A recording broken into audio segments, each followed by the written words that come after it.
Hi mga kuchikays at mga kuchikays, magandang araw po sa inyong lahat.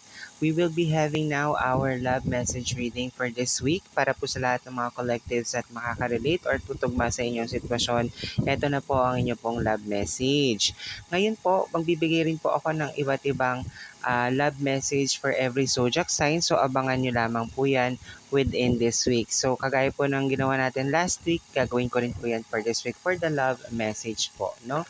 So ngayon, ito po ang inyo pong message for your love situation. Sa lahat ng mga collectives dyan, sabi ko, kindly take what is resonating and pakiusap na lamang po na huwag nyo lamang pong kunin ang mga hindi nagre-resonate sa inyo. No? So let's see here ang inyo pong reading for this week.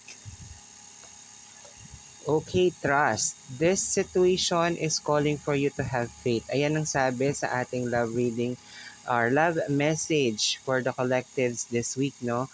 Trust. This situation is calling for you to have faith. So, ibig sabihin, kung medyo nagiging shaky ang relationship mo with your person, patuloy pa rin magtiwala hanggat walang nakikitang ebidensya or nakikitang pruweba na may ginagawang hindi maganda ang iyong partner, wag basta-basta susuko and still have trust with your partner. Yun lamang po mga kuchikays at mga kuchikays. Have a great day!